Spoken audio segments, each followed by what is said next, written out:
Hello, good morning students. Today in this English class we will read new chapter, that is The Parrot Who Wouldn't Talk. We are going to read this chapter, but before starting this chapter, let's see some pictures and identify which bird it is, and also we'll try to know 2-3 sentences about this bird. So this is the first bird. This is ostrich. Now ostrich, they are native of Africa. It's flightless bird and it cannot fly, but it can run very fast. So ostrich, and also children, this ostrich, it is the largest and heaviest bird on this earth. So now next picture is of penguin. Penguin, they are found in southern hemisphere and they can stay underwater for more than 20 minutes at a time. Now next is of swan. Everybody has seen swan. So swan, it is a kind of water bird, but at the same time it can fly very high in the sky. Now children, next picture, it is of woodpecker. This is woodpecker. It is a colorful bird. It's a colorful bird, well known. It is well known for pecking the wood of the tree. How? With its pointed beak. It has a pointed beak, as you can see in the picture, and with the help of this beak, it pecks into the wood of the tree. And this is very colorful and beautiful bird. Now let's start the chapter, The Parrot Who Wouldn't Talk. So this chapter is on page number 84 of your English fairy book. Now let's start the chapter. You are no beauty, can't talk, can't sing, can't dance. These are the wordings of Aunt Ruby. Aunt Ruby की ये शब्द हैं, वो क्या कहती हैं? You are no beauty, तुम सुंदर नहीं हो. क्यों? क्योंकि you can't talk, तुम बोल नहीं सकते. You can't sing, तुम गा नहीं सकते. And you can't dance, तुम डांस भी नहीं कर सकते. So with these words, Aunt Ruby would taunt the unfortunate parakeet. Parakeet, it's a small bird, small parrot. Now Aunt Ruby used to taunt on the bird like this. Taunt, ताने मारना. तो Aunt Ruby उस bird को, उस parakeet को इस तरह से ताने मारती है कि तुम डांस नहीं कर सकते, तुम गा नहीं सकते, and you are no beauty, तुम सुंदर नहीं हो. Now the parakeet, who glared morosely at everyone from his ornamental cage at the end of the long veranda of Granny's bungalow in North India. So now this family, they used to live in North India. ये North India में रहती थी और वरांदे में एक parakeet, एक parrot है, small parrot है, जो सबको बुरी तरह से डरा हुआ, सब आने जाने वालों को निहारता रहता है, देखता रहता है. और कहाँ रहता है ये? ग्रैनी के बंगलो में. सो एक छोटा पैरट जो ग्रैनी के बंगलो में रहता है, वो आंट रूबी के वर्ड से डरा हुआ है और आने जाने वालों को निहारता रहता है. In those distant days, now how was his cage? उसका केज कैसा है? पिंजरा कैसा है? It's a ornamental cage. सुंदर सा डेकोरेटेड सजा हुआ केज है उसका. But he is not happy. लेकिन वो पैरट वहाँ खुश नहीं है. और in those distant days, almost everyone, Indian or European, kept a pet parrot or parakeet. ये उन दिनों की बात है जब ऑलमोस्ट एवरीवन, लगभग हर व्यक्ति, चाहे वो इंडियन हो चाहे वो यूरोपियन हो, अपने घर में एक पेट पैरट रहता था. पेट पैरट जैसे like you keep pet dogs, pet cats at your home. So similarly, those days everyone used to keep one parakeet or bird at their home as a pet. So pet parrot or parakeet or lovebirds also they used to keep, as some of the smaller ones were called. Now some smaller birds, they were also called lovebirds. So during those days, उस समय की बात है ये, जब लोग अपने घरों में कोई चिड़िया या तोता रखना पसंद करते थे. ये लगभग हर घर में पाया जाता था. Sometimes these birds became great talkers or rather mimics and would learn to recite entire mantras or admonitions.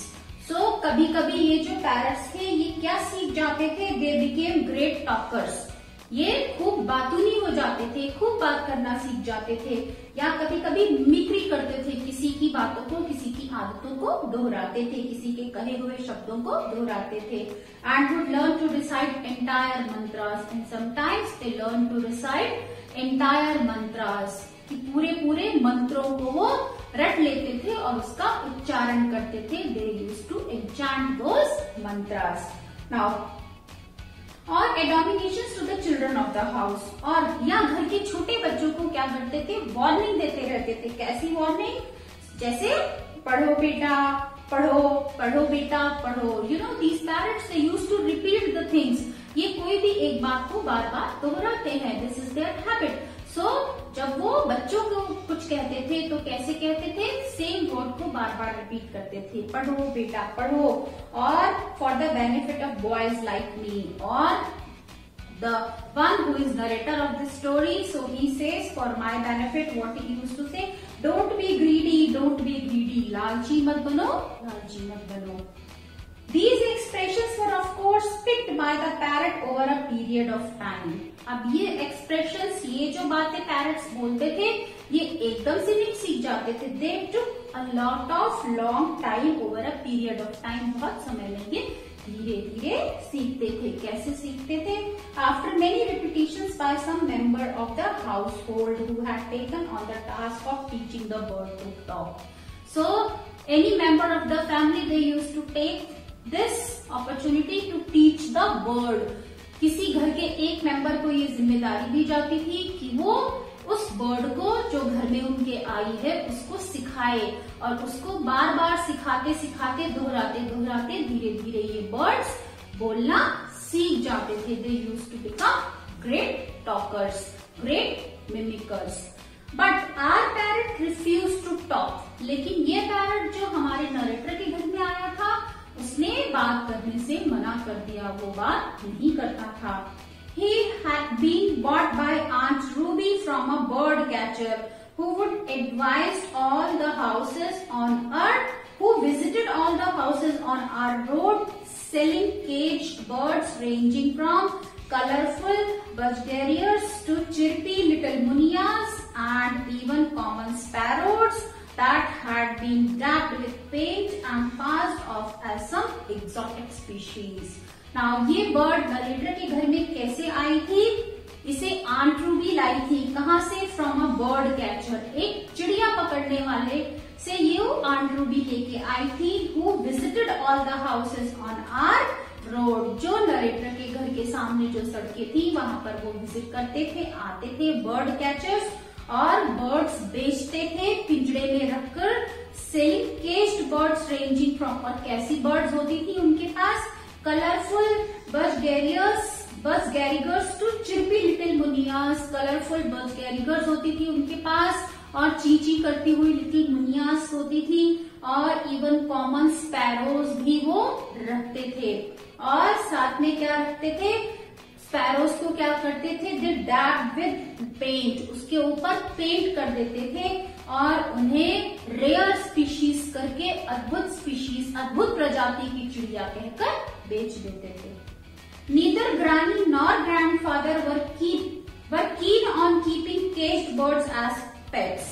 Now ना ही ग्रानी और ना ही ग्रैंडफादर, उस हाउस की ना तो ग्रानी ना ग्रैंडफादर दोनों इस फेवर में नहीं थे कि घर में क्या किया जाए? केज्ड बर्ड्स को पिंजरे में बंद करके बर्ड को एक पेट की तरह रखा जाए. But Aunt Ruby threatened to throw a tantrum if she did not get her way. But Aunt Ruby क्या करती थी? Aunt Ruby ने सबको डराया. कैसे? कैसे डराया? अपने नखड़ों से सबको डराया. और उन्होंने क्या कहा?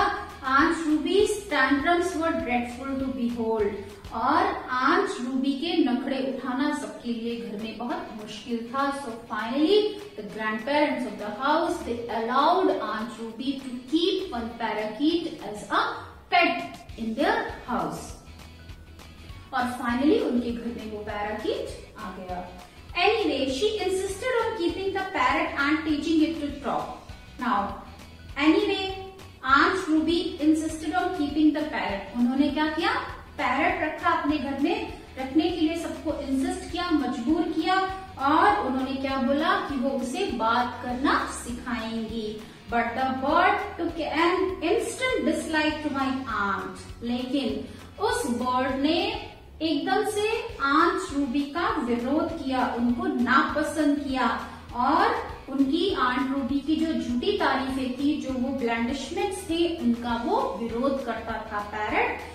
So instant dislike to my aunt and resisted all her blandishments. उनकी सारी झूठी तारीफों का वो पैरट विरोध करता था। Means those birds, they are also very innocent. They used to understand that yes, who is in their real favor and who is against them, who really loves them and who does not.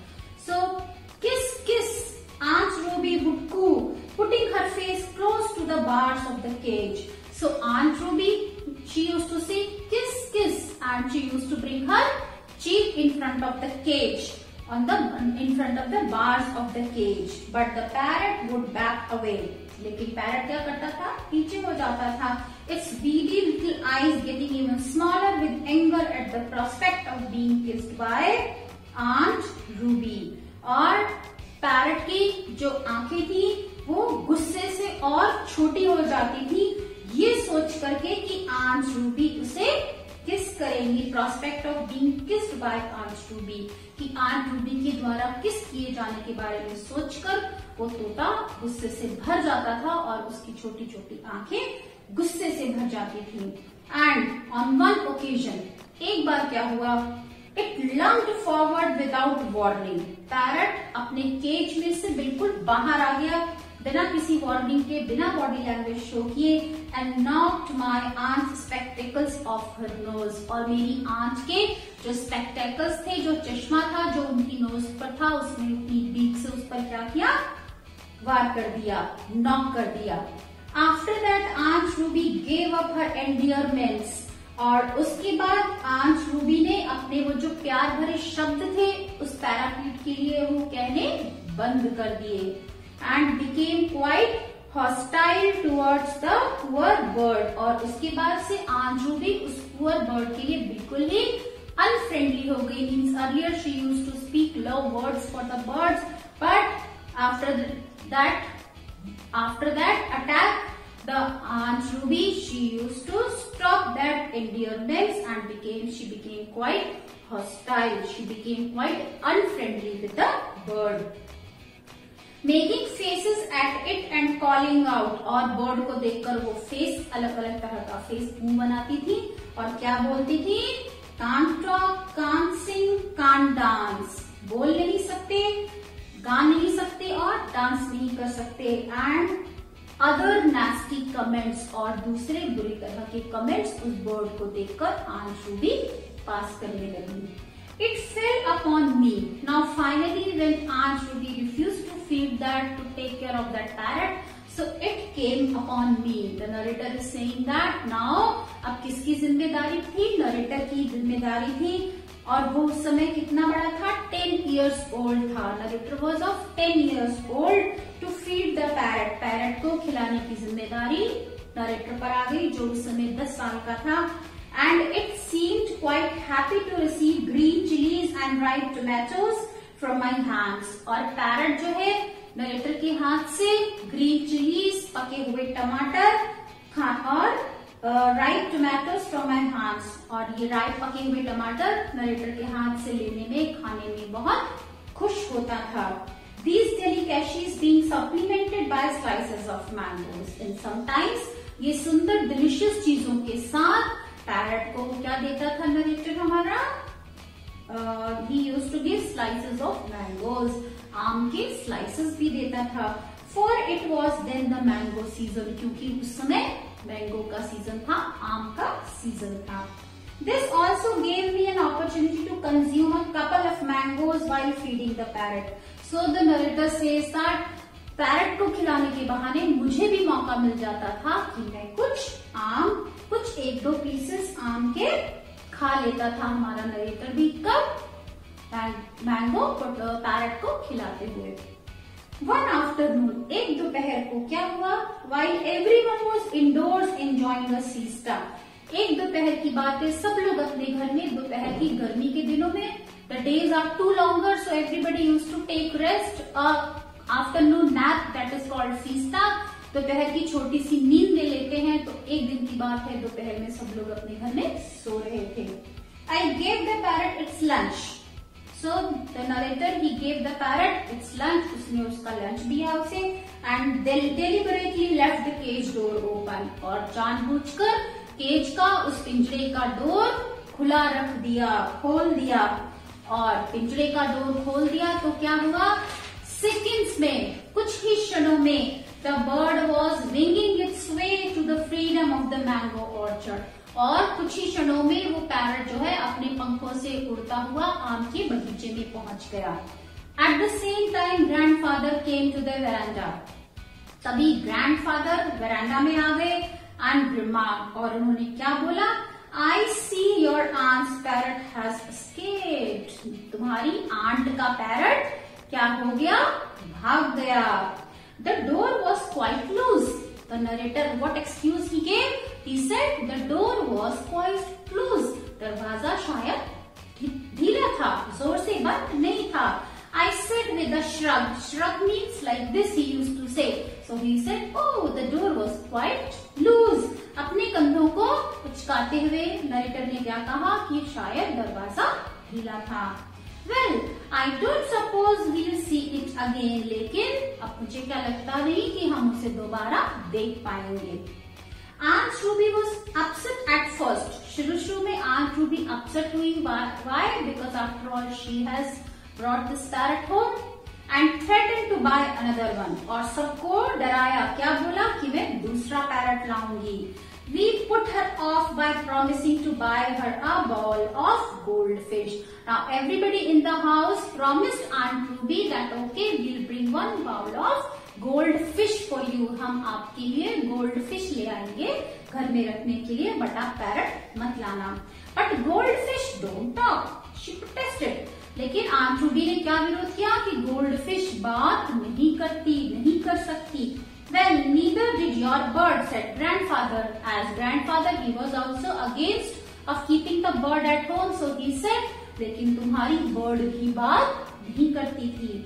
So we'll get you a gramophone. So grandfather said, okay, हम तुम्हें gramophone ला करके देंगे और you can listen to Clara clock all day. और तुम Clara clock को, Clara clock Walt Disney का एक कैरेक्टर है, तुम क्लारा क्लक को सारा दिन उस ग्रामोफोन पे सुन सकती हो।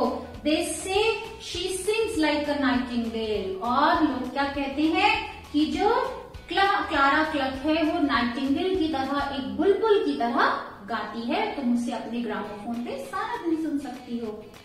I thought we'd never see the parrot again. और नरेटर को क्या लगा कि वो अब कभी उस पैरट को दोबारा देख नहीं सकेगा। But it probably missed its green chilies because a few days later I found the bird sitting on the veranda railing, looking expectantly at me with its head cocked to one side. लेकिन कुछ ही दिन में क्या हुआ? It's probably missed its green chilies. Author कहता है कि शायद पैरट अपनी ग्रीन चिलीज को मिस कर रहा था, क्योंकि कुछ दिनों के बाद I found the bird sitting on the veranda railing. Author को क्या दिखा? बर्ड दिखी, वो पैरट दिखा उनके वेरांडा की रेलिंग पे बैठा हुआ और कुछ उम्मीद से वो अपने सिर को एक तरफ किए हुए अंदर की तरफ देख रहा था।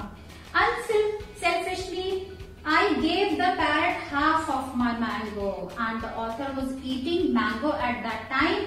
So बिना किसी स्वार्थ के ऑथर ने क्या किया? आधा मैंगो अपना उस बर्ड को दे दिया। And while the bird was enjoying the mango, अब बर्ड मजे से एंजॉय कर रहा है, मैंगो खा रहा था। Aunt Ruby emerged from her room. Aunt Ruby अपने रूम से निकल आई बाहर and with a cry of surprise, जोर से सब आश्चर्यचकित होकर चिल्लाकर आंट रूबी ने क्या कहा? Look, it's my parrot. देखो, ये मेरा तोता है। It has come back. ये वापस आ गया। He must have missed me. ये जरूर मुझे मिस कर रहा होगा, इसीलिए ये पैरट वापस आ गया। with a loud squawk. Squawk, this is loud, harsh noise. जोर की आवाज. So जोर की आवाज के साथ क्या हुआ? The parrot flew out of her reach. Parrot उसकी पहुंच से बहुत दूर चला गया. And perching on the nearest rose bush. और जो सबसे पास का रोज बुश था, गुलाब के फूलों का पेड़ था, झाड़ था, उसके ऊपर बैठ गया और glared at her and shrieked in my aunt's familiar tone. और कैसे देखने लगा? बुरी तरह से आंट की तरफ, रूबी की तरफ देखने लगा. and shrieked in my aunt's familiar tone. और जिस आवाज में आंट रूबी बोलती थी, उसी आवाज में आंट रूबी की तरफ गुस्से से देखते हुए पैरट ने क्या बोला? You are no beauty. तुम सुंदर नहीं हो. You can't talk. तुम बोल नहीं सकती. You can't sing. You can't dance. The same words parrot repeated with which Aunt Ruby used to speak about him. जो Aunt Ruby उसके बारे में बोलती थी, same words parrot ने repeat कर दिए.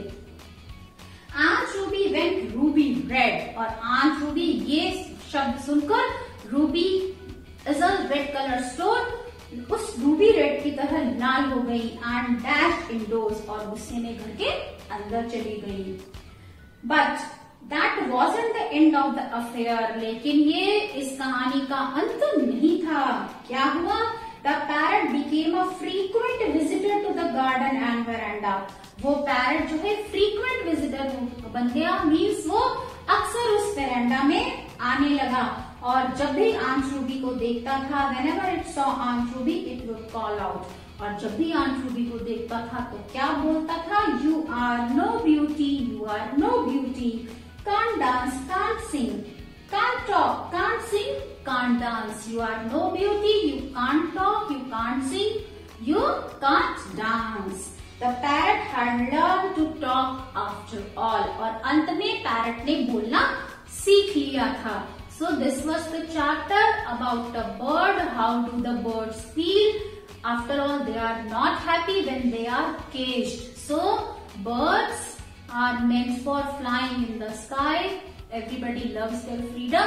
So same, the parrot in the story also loved. And when he got his freedom, he was happy. He learned to talk and he was happy then. So students, this was the story of the parrot who wouldn't talk. Now students, these are the hard words and word meanings.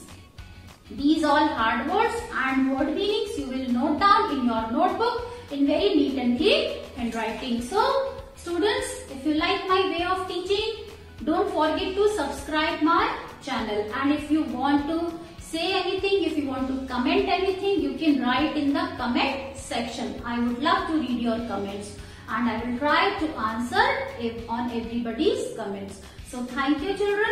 That's all for today. Bye bye. Have a good day.